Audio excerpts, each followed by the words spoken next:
We have a brief board meeting, our 100th board meeting, so we won't go through the typical reports that we usually do. Does anybody need an agenda? Or if you'd like a full packet, Margie has extras. Do you have one?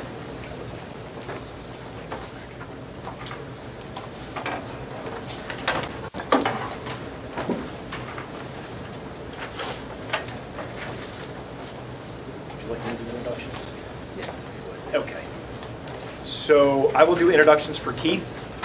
Let's see if we can get them right. We had a little practice earlier. We'll do our best. At the end, we have Chris Spencer. Chris is the new planning director for the City of Albany. Chris will be representing Mayor Sheehan on our board going forward. Welcome, Chris. Thank you. Keith Gertz. Keith is our acting board chair and acting regional director for Region 4. To my right, to my left, Mike McLaughlin representing Albany County. Tony Wilkinson with the Nature Conservancy. Harvey Alexander, citizen representative. Elaine Chinian, representing State Parks. Supervisor Mahan with the town of Colony. Rick Georgeson is taking minutes for us from DEC. Thank you, Rick. Nancy Pearson, citizen representative. Supervisor Runyon with the town of Gilliland. And Larry Ackhouse, our council. Welcome, everyone. Our first item of business, let me run through it. You want to? Yeah, why don't you run it? Okay. Well, I'm still getting my feet on the ground. Keith's worried about violating Robert's rules. I think I do I violate them myself pretty well. What's the penalty of violating No those penalty. No penalty. So we have our minutes from the June 19th meeting. Does anybody have any comments on those minutes? No? If so, can we have a motion for that? So moved. Tony, is there a second? Nancy, all in favor? Aye. Thank you. Do we have any members from the public that wish to comment? No? One thing I would like to do, even before my report, in looking at from the public, Darwin Rosa, who's with the Friends of the Albany Pine Bush community, or the Pine Bush community.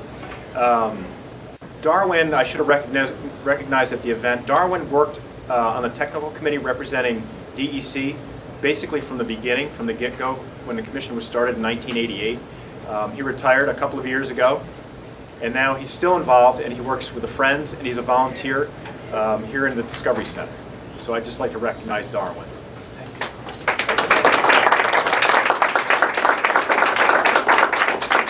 And I'm sorry I didn't recognize you before. I was trying to write my notes. We have reports. Do we have anything, Keith, anything you'd like to report on? Okay. Board members, anything, any board members, anything you'd like to report on? No? Okay. I just have a couple of things I just want to point out. You know, in your board packet, you get the memo, the update, basically based on our program areas and what things and what staff have been doing over the last quarter. And there's some things I just want to point out. I think you remember that we were working with Conservation Impact, a consultant out of Colorado, and they're experts in dealing with strategic planning and marketing plans, specifically for government agencies, nonprofits, and focusing very specifically on those in the conservation field or environmental education. So we worked with Conservation Impact earlier this year to develop a strategic plan. And from that, we are working internally with our managers team to develop operational planning, specific goals. And then simultaneously, Conservation Impact is doing a marketing plan, which is it's really a marketing plan, but we call it an audience development plan. And that's, we have an internal team of staff and board members. We have Steve Rice, Don Cepas, and John Brust representing the board. That's part of this project. And the goal of this audience development plan is basically to survey and talk to people throughout the community, more or less within a 10-mile radius of the preserve, and get a better understanding of what people think of the preserve and the Pine Bush Commission and the Discovery Center, who we are and what we do, and do they support us? Not necessarily from a financial standpoint, but do they support what we do? And so the consultant is going to be here all of next week doing focus group interviews. I know some of you have spoken to her, so it'll be interesting to have the final report and her recommendations, I'm hoping by the December meeting. Just a couple other things. After being open for over 7 years, the Discovery Center now has bus service with CDTA. I want to thank Don Sapos from the town of Gittleland. He worked with me and CDTA to encourage them to do a trial. So we have a bus that comes from the Crossgates Hub and also from Bly Road in Colony on 155. So there's 4 stops each way, so there's a total of 8 stops in the late morning into the early afternoon for those who use public transportation or don't have more typical automobile transportation. And it's something that's been requested for a number of years, so we're happy to try it. This Saturday will be the 3rd Saturday. And I don't know how many people are using it because we have to start asking everybody who walks through the door, did you take the bus? So we'll know that soon. This summer we had more participants and visitors in our education programs than we've ever had before. Between June and Aaron, correct me if I'm wrong, between June and the middle of August, we had about 1,100 participants just for this summer. And that's outside of school programs. You know, our school programs are very full in the spring and the fall, but there was constant activity in the Discovery Center. So that's a testament to Erin's team and all of her education staff for bringing folks in and all the other people that work on it. So that was pretty cool. I know you all get notified when we do prescribed burns. Tyler Briggs, our fire management specialist, he worked with our partners and our staff to apply prescribed fire to over 186 acres this year. That's more than we've ever been able to burn, and we still will have the possibility of continuing to use prescribed burning into the fall.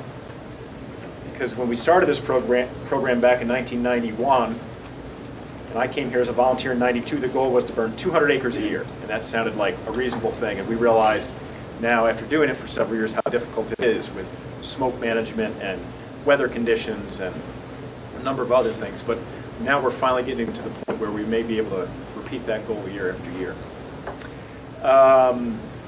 One other quick thing in stewardship, there's a viewing platform that an Eagle Scout created. It's a 10 by 12 viewing platform in our vernal pond, and it's on the yellow trail, which I'm pointing to is behind the Discovery Center. And it's a really nice, it's a nice addition to the recreational aspect of the preserve. And Jesse Hoffman worked on that, our preserve steward. Following up on our bird banding, Neil Gifford, our conservation director, who's our licensed bird bander by the U.S. Geological Survey, working with his conservation staff. In the bird research for this season, this last quarter, they captured and released 672 birds from 43 species, which is kind of neat. And it's a really big draw for people when we do our public programs to have them come and see the birds in hand and the banding. Plus, it's adding to research that's part of this MAPS program, Mapping Avian Productivity and Survivorship across the, pretty good, huh, Neil? Across the country. And then continuing with our work for habitat restoration with the Carner Blue, we've been working for a number of years with the New Hampshire Fish and Game office in New Hampshire in coordination with Fish and Wildlife and DEC. So we capture butterflies here, pregnant females, if you will, transport them, they lay eggs, they hatch out, we bring them back, and when they hatch, we release them into restored areas of the preserve, and we released 901, exactly, butterflies to the preserve this year. And Steve Campbell, our conservation biologist, is continuing to crunch numbers with his love for statistics programs. We have raw counts for these butterflies, both the spring and the summer broods, and he's looking at them to apply those raw counts to what the actual population is based on statistical programs, and we'll have those numbers, I would hope, in December, Steve. But it's looking like the Carners are on the increase, at least they have been for the last couple of years. So that's positive. So because we didn't have any other reports, I decided I'd give a little longer. But that's all I have to say. Anybody have any questions about what's going on with the staff, what we're working on in the preserve? No? Lots of good stuff. Field season's always exciting. We have one action item, and that's to consider the re-election of our officers. It's the same slate that we've had for the past couple of years. I've asked them, these individuals, I ask you, Elaine? Not really, but it's okay. I didn't ask Elaine. Elaine's worked with me for the last 21 years that I've been here, so. You don't have to ask her.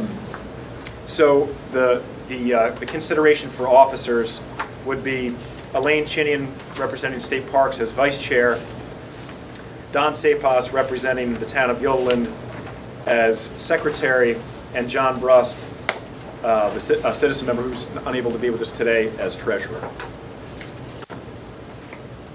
Any discussion, questions? No? Is there a motion for that? So moved. Is there a second? Any discussion? All in favor? Aye. Thank you.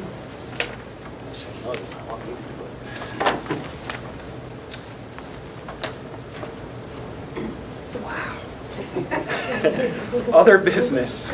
The only other business we have are the future meetings, which are on your agenda in front of you. Our next meeting is December 18th. At that meeting, that's when we will provide you with our draft budget and annual plan. And that now comes earlier than it used to, because as a public authority, we have to upload that approved budget into the reporting system for public authorities by January 1st. So we need board approval in December for the fiscal year that starts April 1. And that's all I have. Any other business? Elaine? I just wanted to say, Chris, that I'm just so impressed with everything that happened here today. This event was terrific. You know, your reports, you rattle off all these series of firsts, more education, more people, more initiatives, more success with burning, more, you know, the list goes on, and your leadership of this program is outstanding. Your staff is fantastic, and you can see in the event out there just how we're all so supportive. So I just wanted to say thank you. Thanks. Yeah, and you know, it's nice to look at the leader, because the leader does, you know, hopefully lead well, but it really is the staff that does the work. You know, and I'd be remiss if I didn't say, you know, putting on this event, the National Natural Landmark event, Neil was the person who worked on the whole project for over 2 years with Deb DiQuinzio. Neil was appointed by me as project manager internally for the project, working directly with Wendy Craney behind our camera, Director of Communications and Outreach, and also working with Jeff Fulmer, who's excellent at communications, doing the press stuff, and myself working to get everybody here and organize it. It was probably a 3-month project to work and get it together, but it was nice. So thank you. Well done. Thanks. Well done. Anything else? Is there a motion to adjourn? So moved. Second? Second. All in favor? Aye. Thank you. Please enjoy some refreshments.